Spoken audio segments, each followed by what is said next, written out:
అవమానంతో నేను కూడా భరించలేక బయట వచ్చినప్పుడు ఒకటే శపథం చేసి వచ్చాను. ఆ శపథం ఇది గౌరవ సభ కాదు, ఇది కౌరవ సభ. ప్రజాక్షేత్రంలో గెలిచి మళ్లీ ఈ సభను గౌరవ సభగా చేసి అడుగు పెడతానని చెప్పి శపథం చేసి బయట వచ్చాను. ఓసారి ఇవన్నీ చరిత్ర. ఆ శపథాన్ని ప్రజలు గౌరవించారు. గౌరవించిన ప్రజల్ని నిలబెట్టే బాధ్యత మనందరిపైన ఉంది. సభను కూడా ఎన్నోసార్లు పవన్ కళ్యాణ్ గారు చెప్పారు, భవిష్యత్తులో ఆంధ్రప్రదేశ్ శాసనసభని ఒక గౌరవ సభగా చేసి ప్రజా సమస్యల్ని చర్చిస్తామని చాలా స్పష్టంగా చెప్పారు. అలాంటి బ్రహ్మాండమైన వాతావరణం క్రియేట్ అవుతుంది. దానికి ఒక శాసనసభాపక్ష నాయకుడిగా నేను హామీ ఇస్తున్నా. మళ్లీ ఈ సభను గౌరవ సభగా ఈరోజు మన పరిపాలన ప్రజా ప్రభుత్వంగా మనం ముందుకు పోవాల్సిన అవసరం ఉంది. ముందుకు పోతామని చెప్పి కూడా నేను మీకు తెలియజేస్తున్నా. ఇంకా కిందికి డెప్త్కి వెళ్తే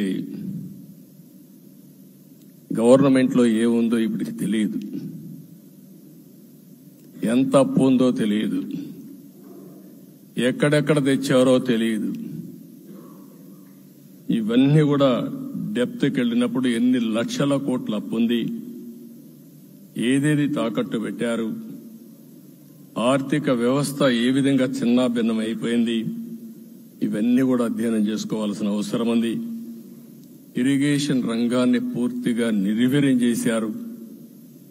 రాష్ట్రానికి అతి ముఖ్యమైన ప్రాజెక్టు పోలవరం. కేంద్రం క్లియర్ గా పోలవరానికి సహకరించారు. నాకు ఇప్పుడు కూడా జ్ఞాపకం ఉంది, 2014 కంటే ముందు నేను ముఖ్యమంత్రి అయ్యాను, ఎంపికయ్యాను, ఢిల్లీకి వెళ్ళాను. ఢిల్లీకి వెళ్ళినప్పుడు 7 మండలాలు తెలంగాణలో ఉన్నాయి. పోలవరం ముంపుకు గురి 7 మండలాలు తెలంగాణలో ఉన్నాయి. ఆ 7 మండలాలు అక్కడుంటే జూన్ 2వ తారీఖున నోటిఫికేషన్ వస్తే ఆ తర్వాత తెలంగాణ అనుమతి ఉంటే తప్ప, పునరావాసానికి ఒప్పుకుంటే తప్ప మనం పోలవరం కట్టే పరిస్థితి లేదు. ఆ రోజు రాజ్నాథ్ సింగ్ గారు పార్టీ అధ్యక్షుడు, అదే మాదిరిగా ఆ రోజు వెంకయ్య నాయుడు గారు కూడా యాక్టివ్గా ఉన్నారు. నేను ఒకటే కోరాను, ప్రజలు నన్ను ఎంపిక చేసుకున్నారు, ఇక్కడ మనం ఎన్డీఏ వచ్చింది, ఈ ప్రాజెక్టు పూర్తి కావాలంటే ఆ 7 మండలాలు ఆంధ్రప్రదేశ్ రాష్ట్రానికి ఇస్తే తప్ప పూర్తి కాదు. మీరు 7 మండలాలు ఇవ్వకపోతే నేను ప్రమాణ స్వీకారం చేయను, నాకు ఈ పదవి వద్దని ఆ రోజు చాలా స్పష్టంగా చెప్పాను. ఇది ఎప్పుడు కూడా చరిత్రలో ఎప్పుడు జరగని విషయం. ఆ రోజు ప్రధానమంత్రి గారు నరేంద్ర మోడీ గారు ఇవన్నీ ఆలోచించి ఫస్ట్ కేబినెట్ మీటింగ్ లో పెట్టి ఒక ఆర్డినెన్స్ ఇచ్చి ఆ 7 మండలాలు ఆంధ్రప్రదేశ్కి ఇచ్చి తర్వాత పార్లమెంట్ సమావేశాలు పెట్టుకున్నారంటే అది ఒక చరిత్ర. అంటే ఆ రోజు గాని కేంద్రంగాన 7 మండలాలు ఇవ్వకపోయుంటే పోలవరం ప్రాజెక్టు ప్రారంభమయ్యేది కాదు.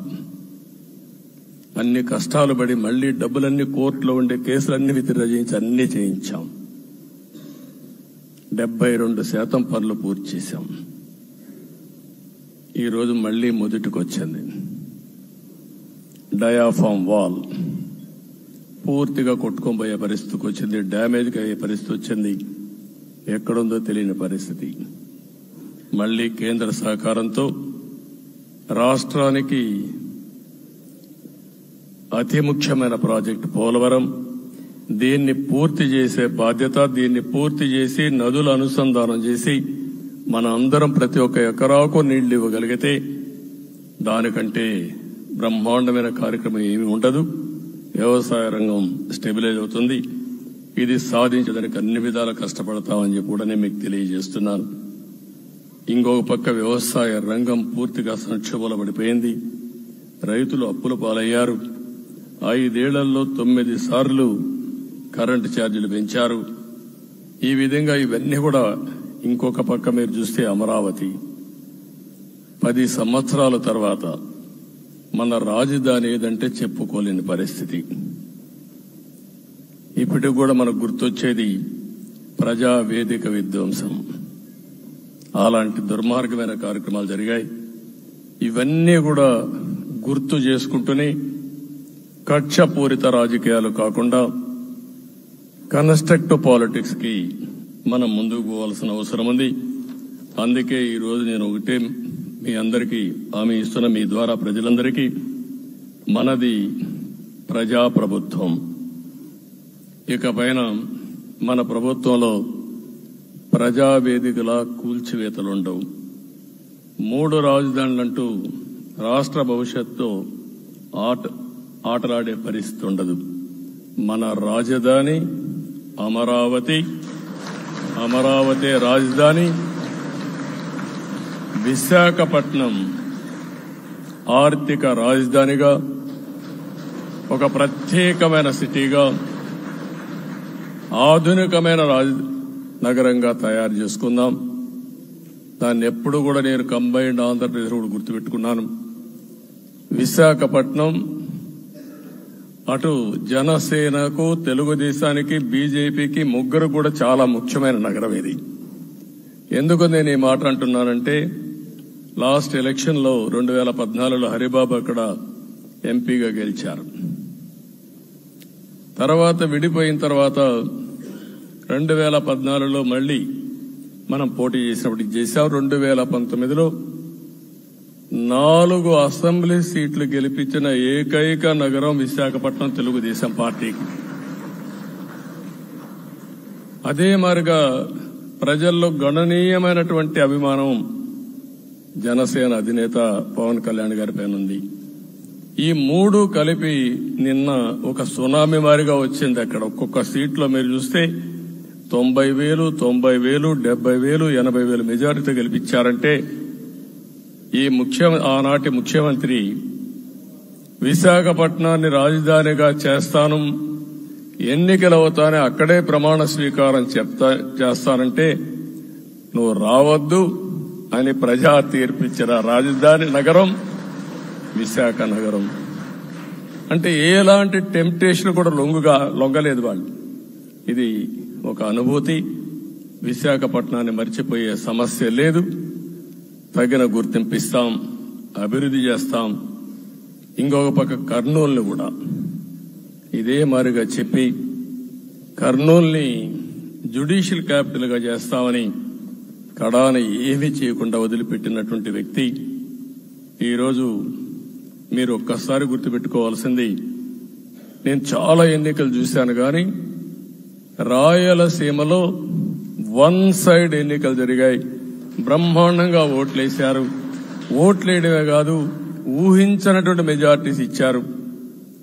ఇది నేను కొంచెం భయపడ్డాను బిగినింగ్ లో, కానీ ఊపు చూసిన తర్వాత మాత్రం అనిపించింది అందరూ ఎక్స్పెక్ట్ చేశారు రాయలసీమలో కొంచెం ఇబ్బంది ఉంటుందని.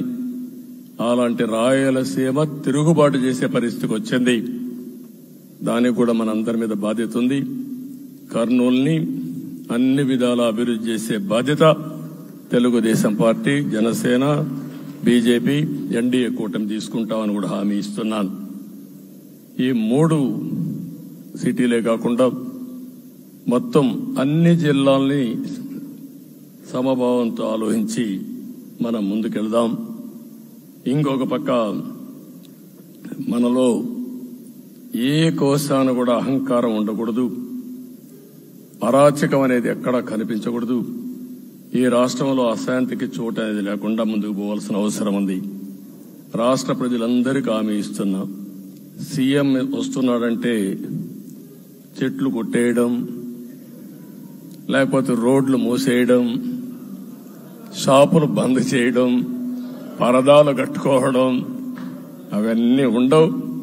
సీఎం కూడా ఒక మామూలు మనిషిగానే వస్తా, అందరితో కలిసి ఉంటాం. నేను సీఎంగా ఉన్నా, మా మిత్రుడు పవన్ కళ్యాణ్ గారు ఏ హోదాలో ఉన్నది కూడా రేపు అనౌన్స్ చేసుకుంటాం. మేమందరం కూడా సామాన్యమైన వ్యక్తులుగానే వస్తాం మీ దగ్గరికి, మీలో ఒక వ్యక్తిగా ఉంటాం. మాకు హోదా సేవ కోసరం తప్ప పెత్తనం కోసరం కాదు. ఆ విషయం ప్రజలందరికీ